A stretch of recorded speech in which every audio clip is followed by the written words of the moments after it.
dakilang lahi, nasa iyong tangi, pag-ibig ko, inang bayan.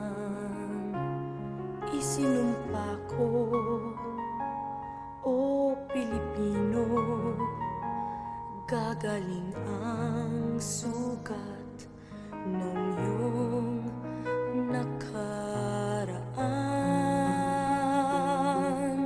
Nang pahiran ko, luha ng iyong puso ay natayo. Muli ang karangalan mo, o ang pag-ibig ko'y sa'yo, inang bayan. Ikaw ang siyang dalangin ko sa Diyos kailan pa man. Kuminang ng iyong bituin at sumikat ng araw, ang kalayaan mo'y sinisigaw. Ang bukas ay tanging sa'yo nakalaan. Kayo manggi ang kulay mo, dugo't pawis hinanay mo, di ka na maapi. Ngayon o kailanman, pag-ibig ko'y sa'yo, inang bayan.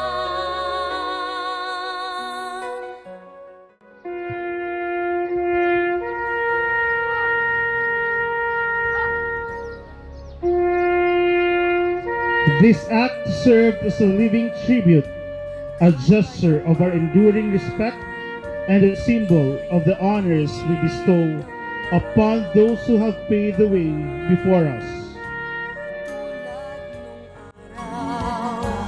Bago inagaw ang kayamanan mo, ang iyong kalayaan.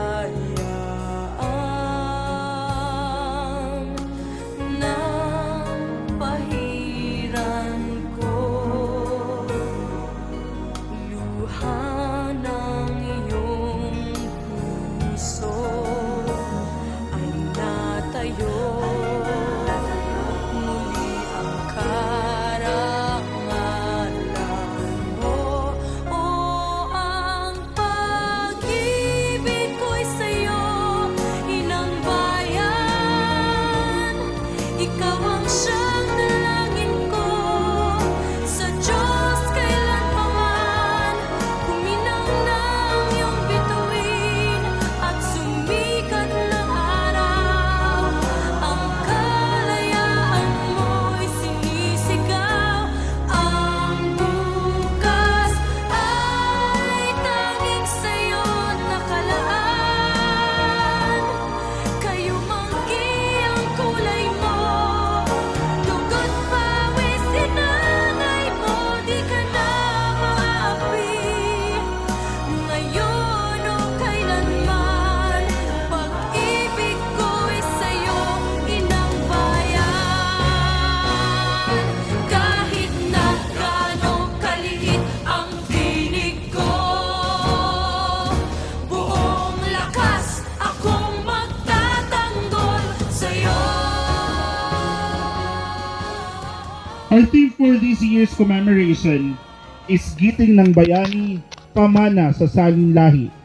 It is a reminder that the bravery shown in 1942 is not just a history in a textbook. It is a living legacy, a pamana that we carry in our blood.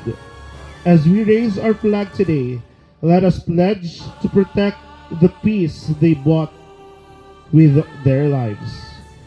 The flowers may fade, the ideals they represent remain evergreen in our hearts and mind.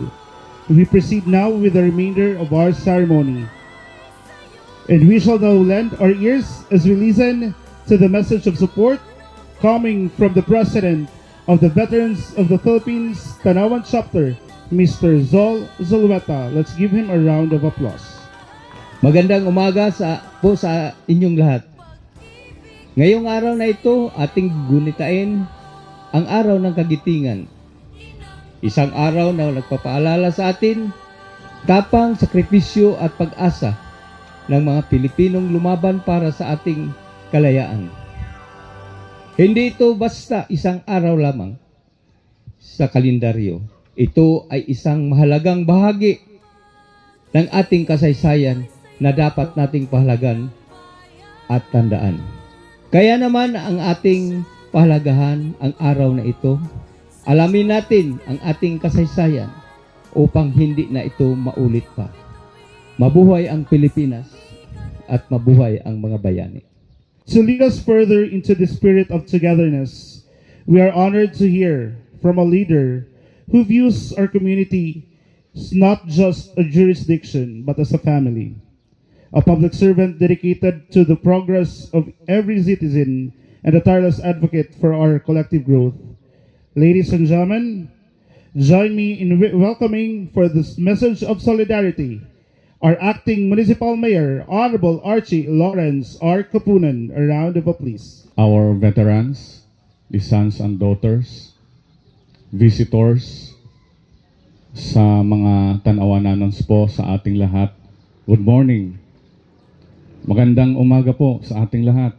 This day is not only a remembrance of the past, but a call for each of us to live with the same sense of duty and love for our country.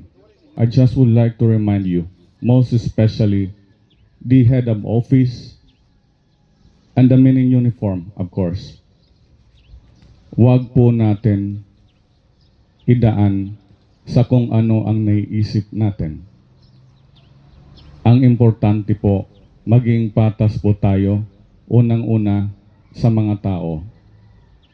Hindi dahil kung ano ang naiisip natin.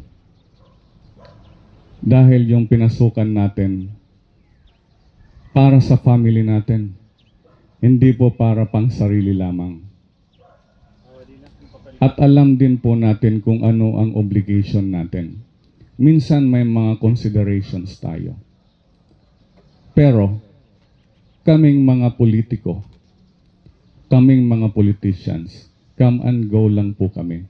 Alam din natin na hindi perpekto it aton balaod. Pero, aada kita na atubang ha mga tao. Sana man lang, sa mata nila, kahit sa tamang paraan naman lang, maging hero din tayo sa mata nila. At wag natin bigyan ng politika ang ating trabaho. I call on every citizen to embody the spirit of valor in our daily lives. We may not be on the battlefield, but we can be heroes in our own ways. True honesty in our work, compassion for others, and active participation in building a better community. May the legacy of our heroes inspire unity. Unity, unity, unity. Strength and a renewed commitment to public service.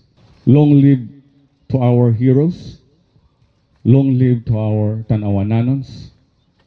At sa inyo pong lahat, mga visitors, lahat, welcome po kayo sa Tanawan. Maraming salamat po at mabuhay po tayong lahat.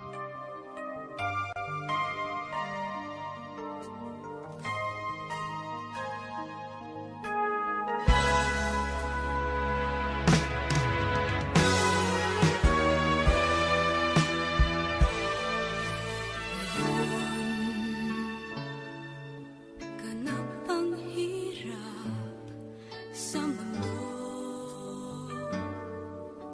Unawa ang kailangan ng tao. Ang pagmamahal sa kapwa nila